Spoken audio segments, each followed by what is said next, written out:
जैका अभी तक ले आई ना भोसड़ी वाला कबे कहलस ये कि आवे अभी तक ले आई ना का करत इस साला दम नालायक लइका बसरवा हमर ही ने बुझत कि सरवा जैका रोह बिल कहवा अभी तक ले आई ना बुझाता हमार केस के सरवा एस में उड़ा देल वही से नहीं खियावती का बाबूजी का बड़बड़ा तरह का भेल बे। अरे हमार बाबू तोहरे के तो खोए तरनिया का हमारा रहा कैसन बाप हो मर जब ने तब जवान बेटा पर तू हाथ उठावे ठीक ना करल कह दिल बनी नहीं तो तोहार आरती उतारी सुबह से जो तनी कहाँ रहले रे मेला गई नहीं हा। अच्छा चल मेला घूमता रे तू 2800 के सिराप मेला गई रहनी हा। नीके बाटे चक एकदम मजा के हा। अरे हमार बाबू जौन काम से गई रहल तौन काम भइल ह कि ना कामवा तो भइल ह लेकिन ना बाबू कामवा भइल ह कि नहीं पहले बतावा हमके ना भइल काम भइल बाबूजी एकदम चिंता के बात नहीं के काम भइल बे। अरे हमार बाबू आवा बैठा अनेरे तो के मार देतानी जानता रे बाबू तू ना आवत रहले नु तो बुझात रह से कि हमरा रतौनी हो जाए दिनवे में ना बाबूजी ना ऐसे मत बोला हमारा रहते तहरा केनो बीमारी छू भी नहीं के सकत सिवाय एगो के। कौन बीमारी रे एड्स।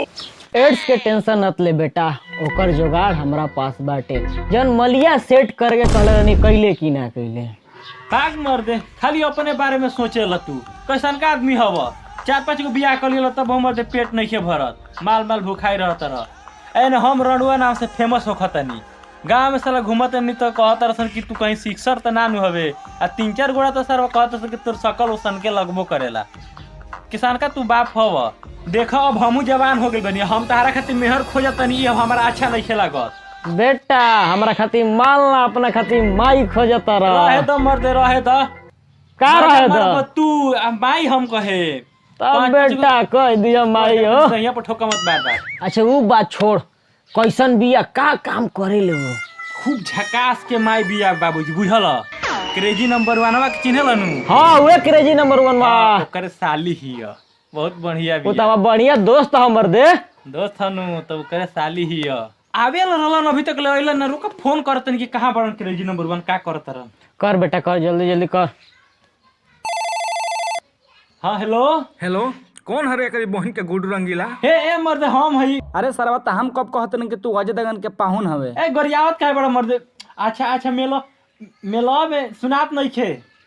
अच्छा ठीक बाबे बताओ ना बाबू का कहलन जल्दी बताओ ना कुछ ना और कलन काल अइहन बुझाइल न काल अइहन हां कई आदमी आई उमे अइहन क्रेजी नंबर 1 हां आ तनी नु काल तनी बढ़िया ड्रेस पहन लिया है तनी धोती लुंगी मत पहन के तनी जींस पैंट पहन लिया आ तनी टिकटॉक में रही है चश्मा लगा लेम नु अब चश्मा लगेबो अनहरन खाई लौकब चश्मा से मतलब जींस पैंट पहन लिया बढ़िया से जूता मत झाड़ झुर के रही है बुझाइल हमरा के तो जींस पैंट नहीं के तोरा ला बानू हमारा ला पहन के पहले के फरले बड़ा एगो पुरानका बुंखे छिले धोकराबो उहे पहनी ह तू उखिया छिला वाला पहने हां चलो उहे पहनी ठीक बाबे ठीक बाटे कैसा सदिया मार हो जात तबे बाबे को लगा रे तारा के ठीक बाबे।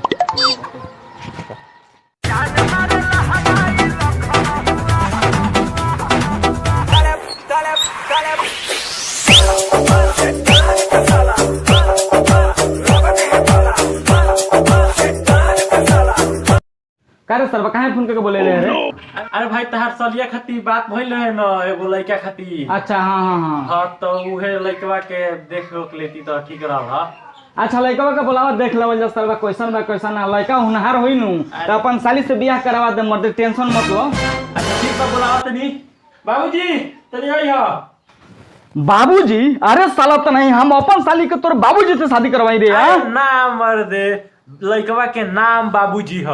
अच्छा लइकवा का नाम बाबूजी ह। अरे साला ऐसे तो हम अपने घरे एगो कुकुर पोसले बनी ओकर नाम पाहुन रखले बनी त हम ओकरा का पाहुन करके बुलाई तहार मर्जी।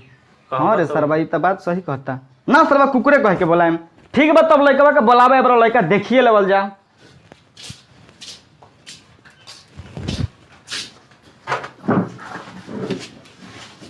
इहे लइकवा का महाराज। हां महाराज ये लइका ह ई हवे हां महाराज ये लइका ह ई सरवा के देख के तो नहीं लगत के एकर छनावटा गरम होत होई होखत है हे महाराज जी तो लइकवा चूसल आम लागत आवे। ए महाराज जी क्या करते हैं लोग? चेक करो तनी सालबा के कहना जिंदा माना मुअल बावे।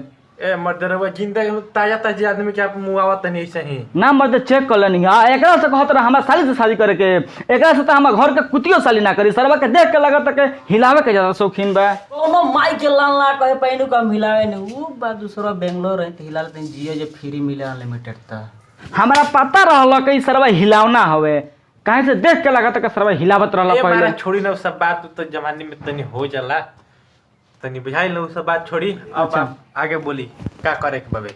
आगे कौन चीज करे के भाई? हितवा के तो हम अपन साली से बियाह करे ना देम। का दिक्कत बोल लइके में बताई ना रुआ, का दिक्कत बोल लइके में? लइके एकदम हटा कटा तंदुरुस्त आपके सामने ही लौकत हवे। का दिक्कत बा लइका में? ई सरवा से तो अपन साली के शादी हम कबो ना करम। बात रहल ई लइका के तो ई सरव के हे महाराज क्या कहना हमारी इज्जत नहीं छे। कूल डाउन बाबूजी, देखो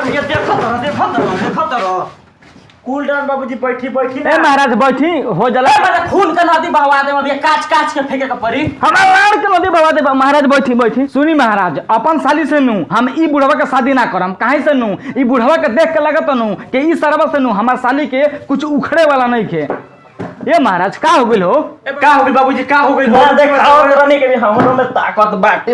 हे महाराज हमरा तो बुझाइल कि कहीं मिर्गी उर्गी के बीमारी बे कर। रुक जा बाबूजी, रुक जा, तबे दामा उपट जे त बियाह होई चाहे ना होई, मत श्राद्ध करावे के पड़ जे हमरा। रुकब आग मत देवत नहीं लइकवा सरवा बुढ़वा मिर्गी आ बाबा मर दे।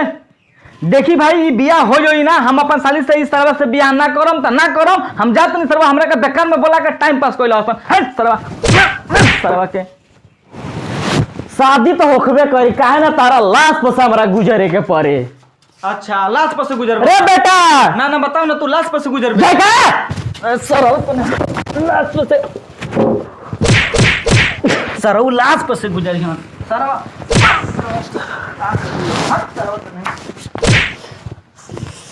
अरे दादा कमरिया तूर देला जाएगा साला। जाएगा रे जाएगा जे मारे काट के गोइल हमरा के जा लाश पर से चढ़ के ना बरात जीवा, बियाह ना करबा, लाश पर से गुजर के बियाह करे। रेडी रेडी बोलिए। हम छोड़े पटना तन के रेडी हो जा सर।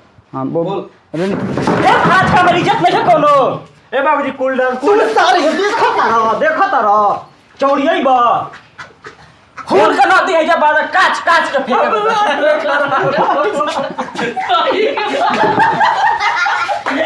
सही तो साउंड बोलिए। हां गाड़ दे।